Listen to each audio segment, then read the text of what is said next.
Eh bien, tout le monde, je suis très honoré d'accueillir à nouveau dans ce studio le colonel Danny Davis, qui est l'une des meilleures voix que vous pouvez suivre sur YouTube pour vraiment obtenir les analyses dont nous avons besoin à propos de cette nouvelle guerre en Iran. Colonel, comment allez-vous aujourd'hui?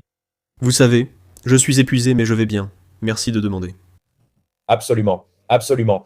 Nous avons beaucoup de questions avec lesquelles nous voulons commencer. Et en fait, je voudrais commencer la vidéo d'aujourd'hui avec un extrait que j'ai trouvé qui parle vraiment de la stratégie de Trump et j'aimerais avoir votre réaction à cela. Il a dit qu'il y avait un plan. Il prend le Venezuela comme modèle, ce qui signifie pour moi qu'en y allant, ils avaient déjà une certaine idée sur le terrain de ce qui allait arriver ensuite. Donald Trump utilise le Venezuela comme modèle pour l'Iran. Quelle est votre réaction à cela? Waouh, je n'avais pas vu ça.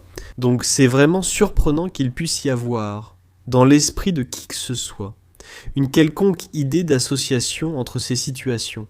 À aller faire un enlèvement éclair de 2 heures de Maduro au Venezuela, avec l'armée qu'ils ont et l'aide intérieure que nous avions pour faire ça. Et vous pensez qu'il pourrait y avoir un quelconque lien avec cette autre situation ici, qui est radicalement différente. Et maintenant, on voit pourquoi c'était si différent. Parce que non seulement vous n'allez pas avoir d'aide intérieure en Iran, mais en plus, vous allez faire face à une capacité militaire très compétente dans les airs, à la fois en attaque et en défense aérienne. Et waouh, est-ce qu'on le voit vraiment se dérouler ici dans la réalité? Et si vous pensiez que vous alliez être, si vous pensiez même qu'il allait y avoir une quelconque association, rien que ça, c'est vraiment inquiétant que nous ayons eu ce genre de mentalité. Et on aurait pu imaginer qu'au moins les commandants militaires l'auraient détrompé à ce sujet dès la phase de planification, comme lors de la toute première réunion, où cette idée aurait pu surgir, et encore plus après que les choses aient commencé, si cela faisait partie de votre réflexion. C'est vraiment surprenant. Je suis d'accord. Cela montre à quel point le gouvernement américain est mal géré actuellement, notamment concernant les services de renseignement. On peut supposer que l'armée américaine détient des informations et a sans doute prévenu Donald Trump. Mais il semble qu'ils considèrent la situation comme au Venezuela, pensant qu'ils vont simplement intervenir. Nous allons éliminer la Latoya et simplement l'écarter, et ce sera tout. Mais Danny, dans quel pétrin les États-Unis se sont-ils retrouvés en ce moment? Je veux dire, nous en sommes au 4e jour en ce moment, mais c'est le chaos dans tout le Moyen-Orient. On voit que l'Iran riposte, frappant de nombreux États du Golfe. Je veux dire, c'est un véritable cauchemar en ce moment. Quelles sont tes impressions à ce sujet? Oui, écoute. En fait, l'extrait que tu viens de montrer, et la déclaration que tu viens de faire sur la discontinuité et le manque de compréhension du président, cela est devenu un peu plus poignant parce que juste avant de venir dans ton émission ici, j'ai vu une alerte d'actualité sur mon écran. Que Caroline Leavitt avait retweeté quelque chose que le président Trump a publié sur Truth Social, apparemment il y a moins d'1 heure, où il dit que nous envisageons d'utiliser les États-Unis. La marine américaine pour escorter des navires à travers le détroit d'Ormuz parce que les Iraniens ont jusqu'à présent effectivement bloqué la zone. On constate déjà une hausse d'environ 11% du prix du pétrole depuis le début de la guerre. Il y a des craintes que cela augmente encore si le trafic ne reprend pas. Et donc maintenant, ici, le président Trump envisage même d'envoyer la marine américaine pour escorter ses navires à travers le détroit d'Ormuz. Et je me dis que c'est la chose la plus insensée. Cela aurait dû être rejeté instantanément, dès que l'idée a été évoquée, où que ce soit. Encore moins qu'il l'ait réellement publié sur Truth Social et que Caroline Leavitt l'ait retweeté. Et ensuite, sur l'une des autres plateformes de la Maison Blanche. Ce qui signifie qu'apparemment, ils y accordent une menace sérieuse. Et s'ils pensent d'une manière ou d'une autre, eh bien, ils disent simplement cela pour que l'Iran comprenne. Tu sais, ce serait stupide. Et donc ils vont ouvrir cet échange. Je veux dire, il n'y a aucune chance. L'Iran en saliverait d'avance en se disant « Vous n'êtes pas sérieux. Vous allez amener la marine américaine à portée de nos meilleurs missiles de croisière anti-navires et de nos batteries. Je veux dire, ils en rêveraient. Il n'y a aucune chance que cela puisse fonctionner. Je n'arrive pas à croire que nous le ferions vraiment. Sûrement, quelqu'un dans la marine américaine dira « Monsieur le Président, cela revient à donner tous les avantages à l'Iran, qui a une capacité limitée à frapper nos navires de guerre. » J'espère que cela n'arrivera pas. Mais malheureusement, cela semble être en accord avec la réflexion stratégique de la Maison-Blanche. Oh mec, c'est vraiment effrayant. Je n'ai pas entendu ça. Je n'ai pas entendu ça. Mais tu sais, on a vu ça. J'ai effectivement un extrait en direct de Téhéran en ce moment où l'on voit des manifestants se rassembler dans le centre-ville. Ils manifestent, suppliant leur gouvernement de frapper les États-Unis. Nous allons juste passer cet extrait un instant.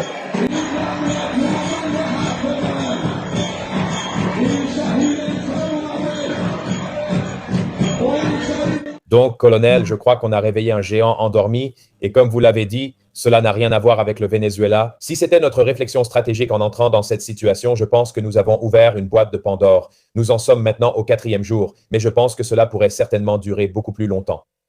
Parlez-nous de la puissance des missiles iraniens, de leur efficacité sur le champ de bataille et de leur manière de riposter. Écoutez, même cet extrait suit les événements de plus tôt aujourd'hui. Il y avait d'énormes foules, des centaines de milliers, voire des millions de personnes. Je ne sais pas, qui ont escorté les cercueils de nombreux enfants tués lors de l'une des premières frappes de cette guerre. Et cela a absolument mis en colère le peuple iranien. Et encore une fois, c'est en partie l'incompétence de ce qui se passe ici. Je ne sais pas.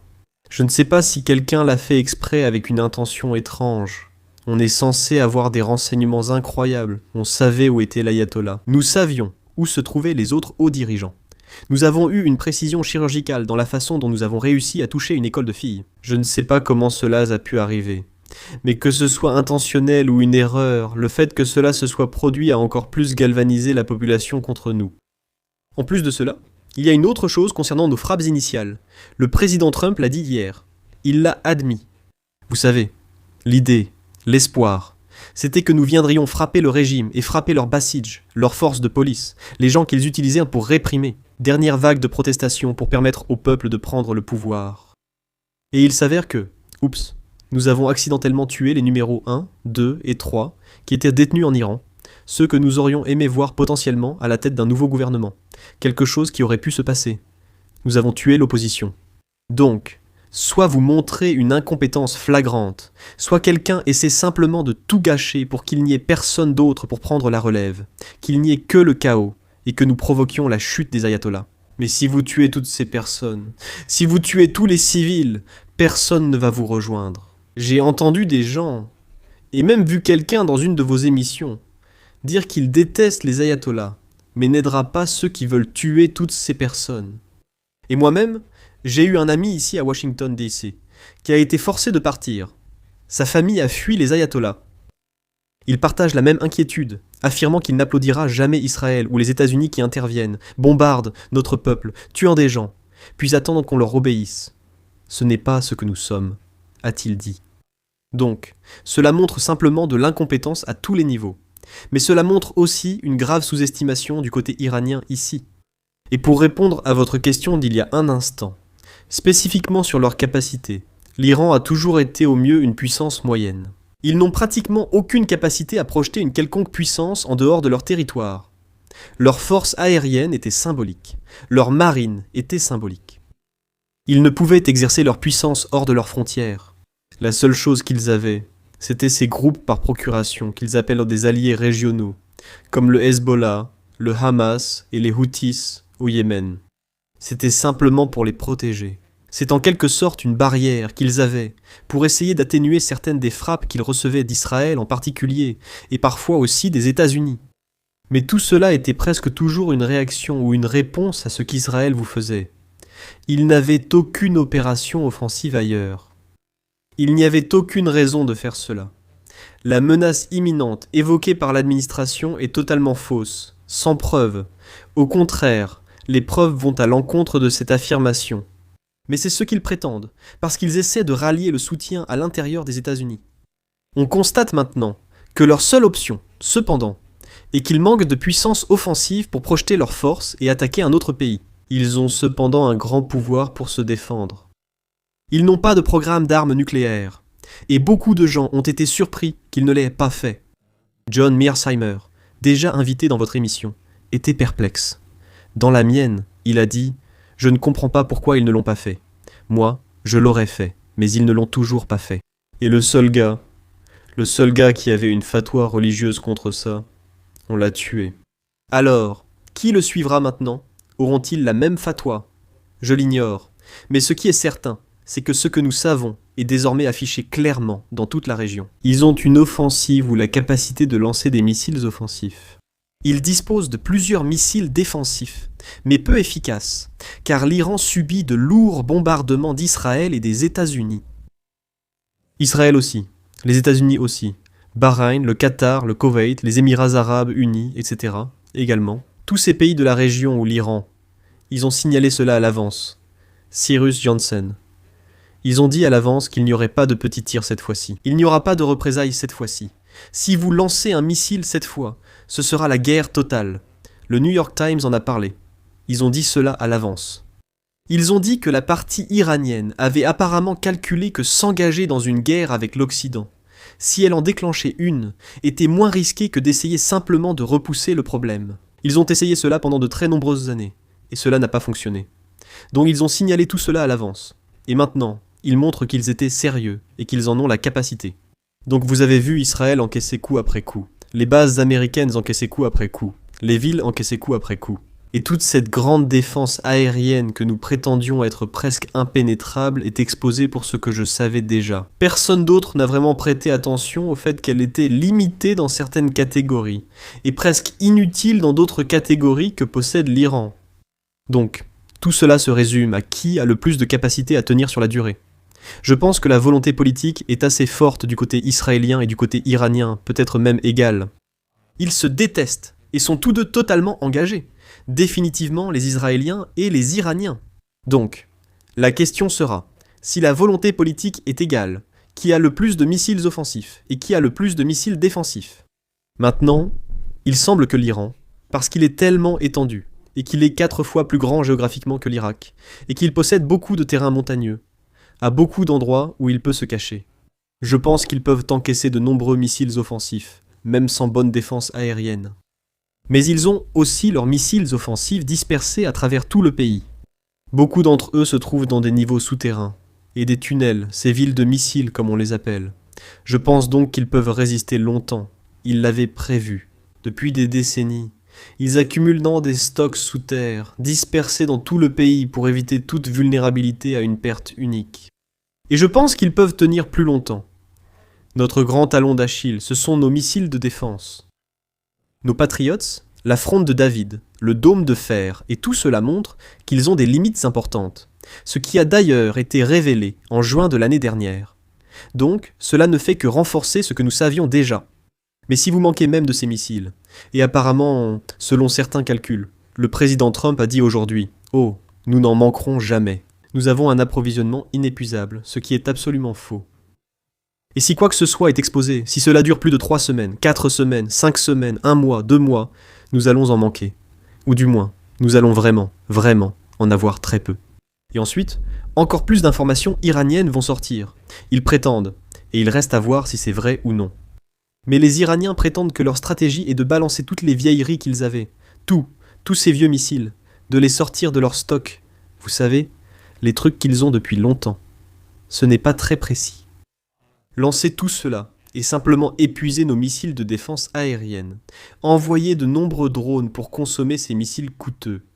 Puis, quand ils jugent avoir saturé et que nous n'avons plus assez pour répondre, ils annoncent sortir leurs meilleures armes. Et c'est effrayant, parce que même leurs rebuts passent maintenant. Imaginez que nous ayons moins de missiles de défense aérienne et qu'ils possèdent des missiles offensifs plus performants.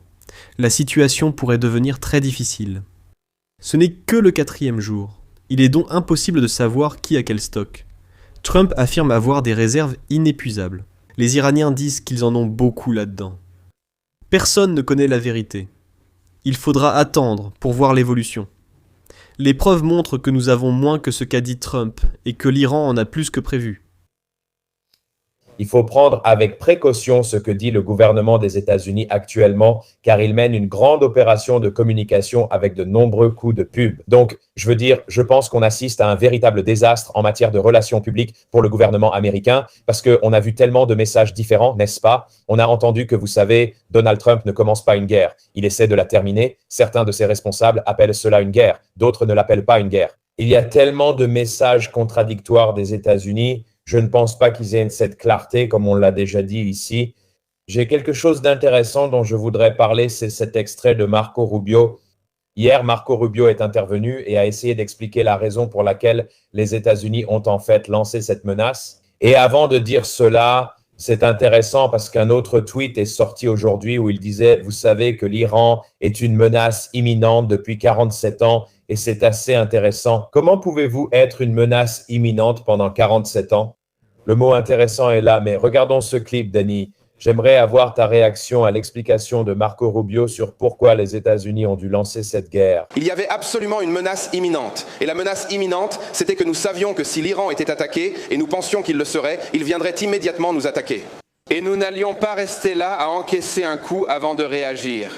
Parce que le département de la guerre a estimé que si nous faisions cela, si nous attendions qu'ils nous frappent en premier après avoir été attaqués par quelqu'un d'autre, qu'Israël les attaque, qu'ils nous frappent en premier et que nous attendions qu'ils nous frappent, nous subirions plus de pertes et plus de morts. Nous avons agi de manière proactive et défensive pour les empêcher de nous infliger des dégâts plus importants. Si nous ne l'avions pas fait, il y aurait eu des auditions au Capitole sur notre inaction face à un danger connu et à l'absence de mesures pour éviter plus de victimes. Il craint les auditions théoriques au Capitole s'il ne faisait rien. Et celles qui vont sûrement arriver maintenant. Que fait-il? Parce que quand il parle d'une menace imminente, cela devrait signifier, tout le monde le sait, qu'un adversaire est sur le point de vous attaquer.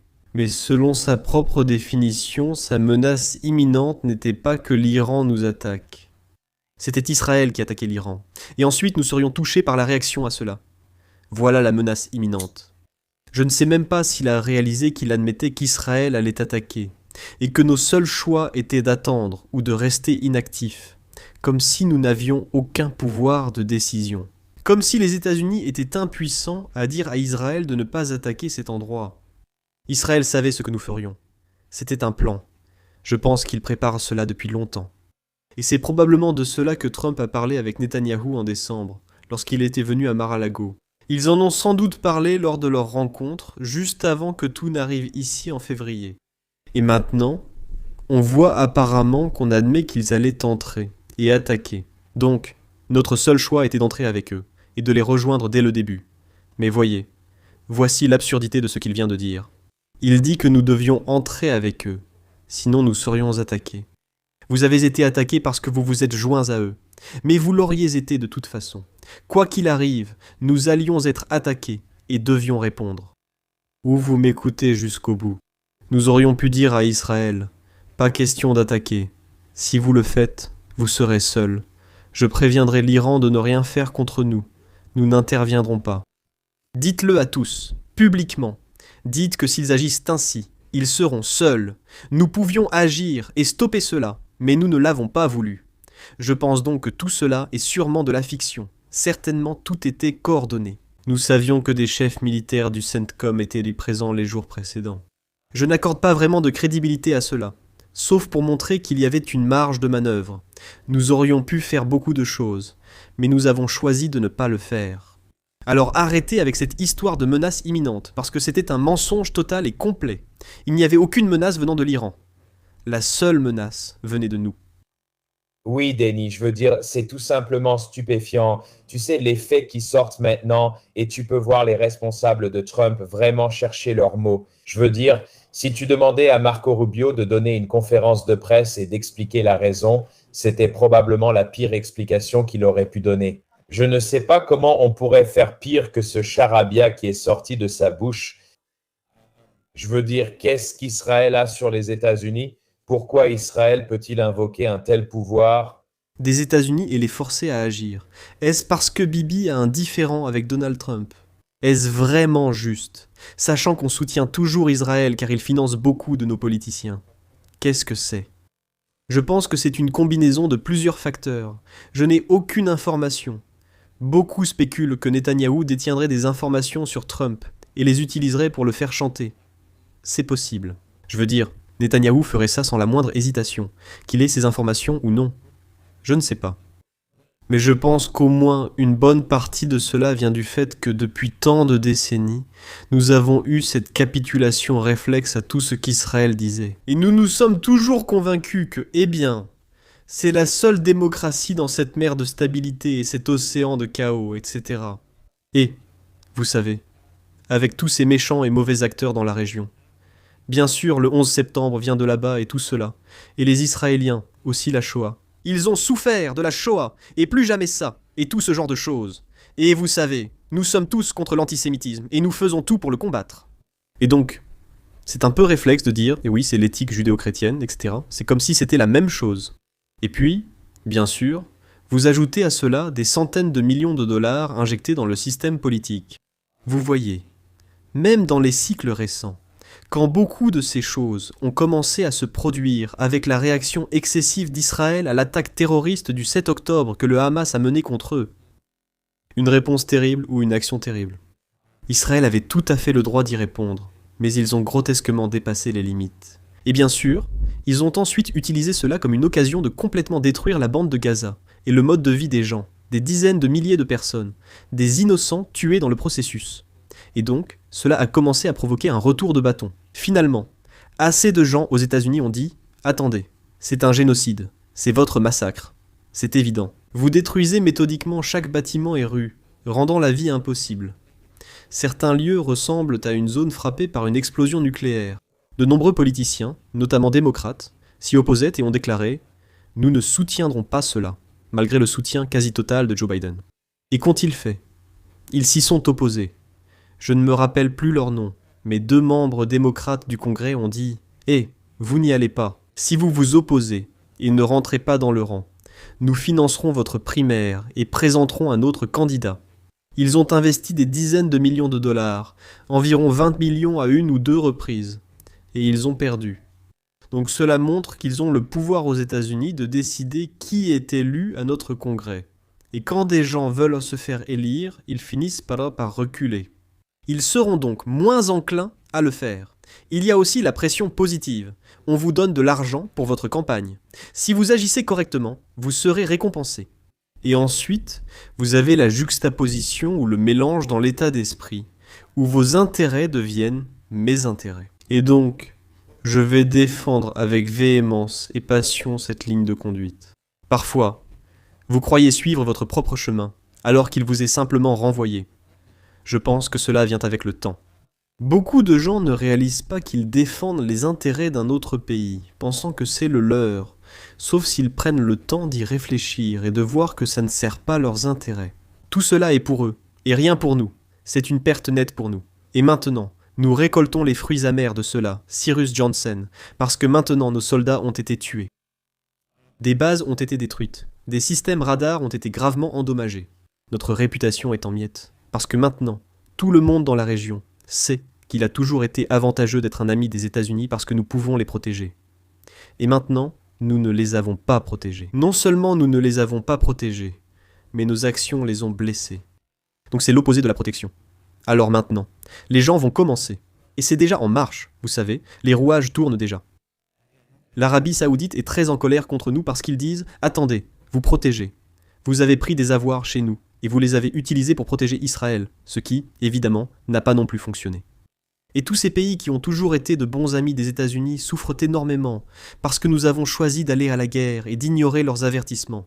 Et ils nous ont supplié de ne pas faire cela. Cela peut avoir des répercussions négatives pour nous à l'avenir, bien au-delà du champ de bataille. Il reste à voir la gravité de la situation. Oui, absolument. Danny, je veux parler de 2003.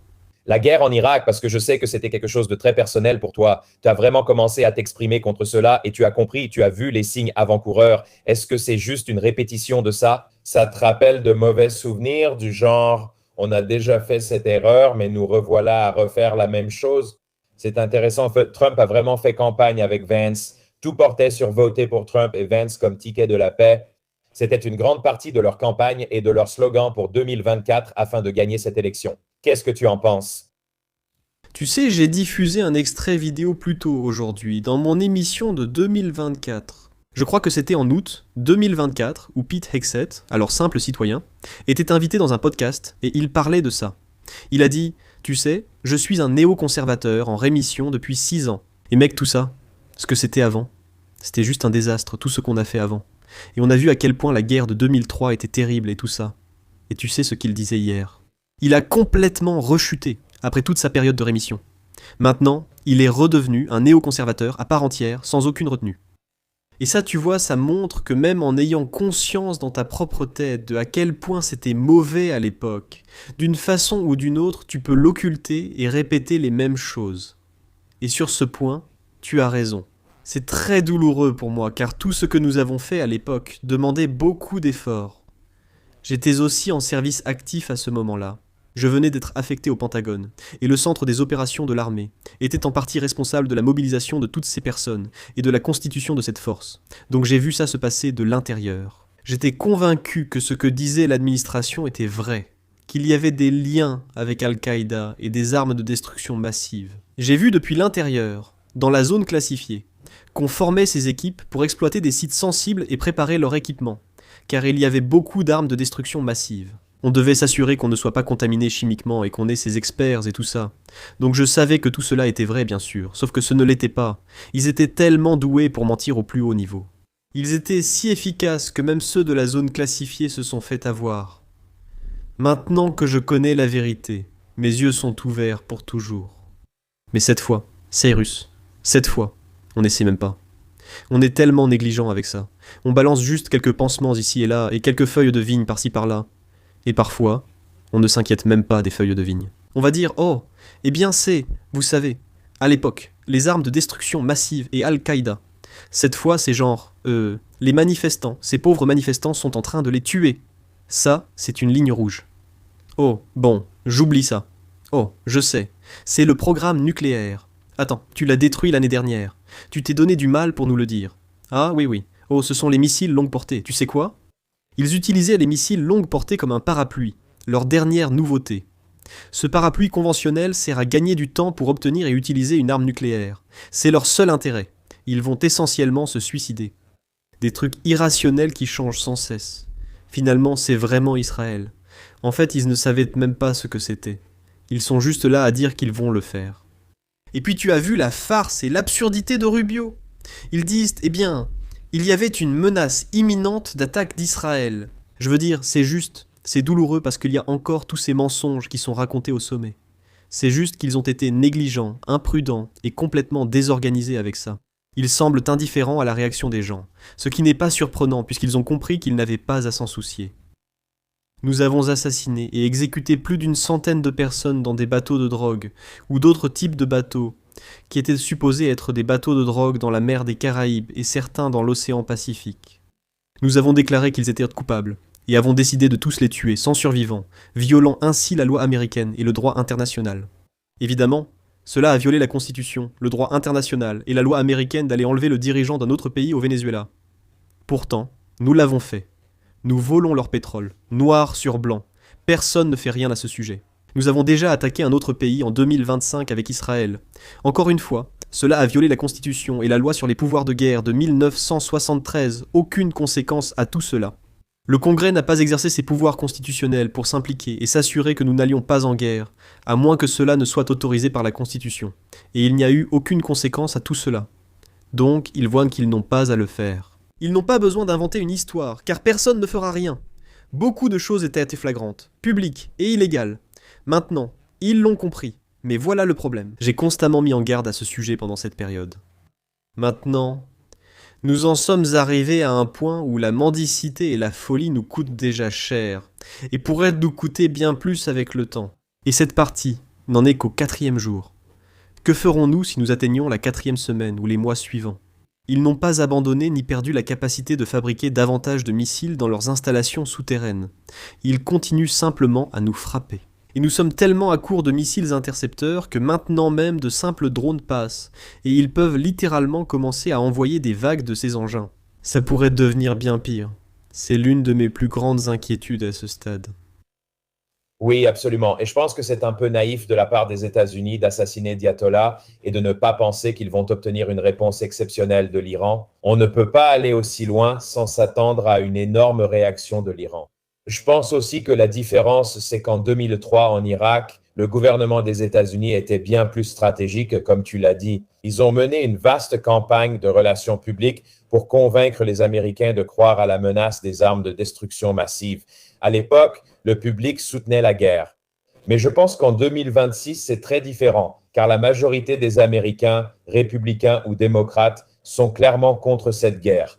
Et ma dernière question pour toi, Danny, est-ce que tu penses que c'est le début de la fin de la présidence de Donald Trump? Personnellement, je ne vois vraiment pas comment il peut s'en sortir. Tu sais, alors que la situation continue de s'aggraver. Nous avons exposé les faits dans le podcast d'aujourd'hui où, je veux dire, ça ne va pas être une promenade de santé. Ça ne va pas durer seulement quelques jours, on plie bagage et tout est terminé. Comme tu l'as dit, cela peut durer des semaines ou des mois. La situation avec les missiles est très difficile, mais est-ce vraiment une erreur fatale de Donald Trump qui lui coûtera sa présidence? Seul le temps nous le dira, mais je pense que la réponse sera oui. C'est mon avis. Et il l'a appris depuis le début, non? Je veux dire, il y a eu l'opération des Houthis. Tu te rappelles au début, quand le secrétaire à la guerre Exet est arrivé en fanfaronnant, promettant d'écraser ces types et d'éliminer ceux qui refusèrent d'obéir, pour stopper l'ingérence dans la navigation. On l'a fait 7 semaines, sans succès. Finalement, on a réalisé que ça coûtait cher, on dépensait trop de missiles. On a perdu, je crois que c'était 2, ou je pense qu'on a perdu 2 avions FDX-8 qui sont tombés des ponts à cause des manœuvres dans un cas et d'autres accidents. On a dit que 7 drones Predator valant des millions n'ont pas pu être arrêtés. Finalement, on a décidé d'arrêter, et il a simplement déclaré la victoire. Oh, ils m'ont supplié d'arrêter ça. Alors on l'a fait.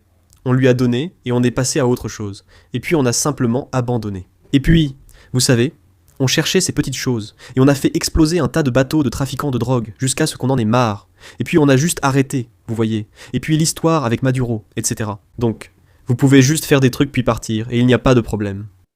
Je pense qu'il a gardé cette mentalité ici. Mais cette fois, comme je l'ai dit, tu es trop impliqué, et tu ne peux pas t'en sortir ainsi. Ce n'est pas comme avec les Houthis où tu déclares la victoire et continues, car il y a eu des morts et des blessés au combat. Nos installations ont déjà subi de graves dégâts dans toute la région. Je ne sais même pas où tout cela nous mènera. 4 ambassades ont déjà été attaquées et incendiées, et elles continuent de l'être. Et cette affaire a encore beaucoup de potentiel pour s'étendre. Et comme tu l'as dit et montré dans ces images d'il y a 1 ou 2 minutes, ils se mobilisent contre nous. Et donc, les gens en demandent plus. Ils veulent plus de représailles. Ils n'en veulent pas moins. Ils ne demandent pas la paix. Ils ne veulent pas la paix. Ils ne veulent même pas nous parler. Et donc, Trump, il ne peut pas s'en sortir cette fois. Tu ne peux pas déclarer la victoire parce que maintenant, ça vient contre nous. J'ai peur qu'on ait réveillé un géant endormi. Et ça pourrait vraiment mal tourner de bien des façons. J'ai même peur d'imaginer où cela pourrait mener. Oui. Merci beaucoup, colonel, pour tout ce que vous faites. Nous partagerons les liens de la chaîne YouTube de Danny Davis. Il crée un contenu incroyable, publie de nombreuses vidéos et travaille dur avec son équipe. Danny, c'est génial de t'avoir enfin sur notre podcast. Je pense qu'on va devoir faire encore quelques épisodes parce que tes analyses sont vraiment excellentes. J'adore discuter avec toi, ça m'aide aussi à apprendre. Alors merci beaucoup et j'ai hâte de te revoir dans un prochain épisode très bientôt. Merci beaucoup. Je vais l'annoncer à l'antenne. Je souhaite t'inviter bientôt dans notre émission pour connaître la réaction chinoise à la guerre Russie-Ukraine. Tu es l'expert. J'aimerais vraiment t'inviter dans notre émission. N'importe quand pour toi, mon pote. Absolument. Merci, Danny. Très bien, à la prochaine. D'accord, c'est bien. Merci à tous.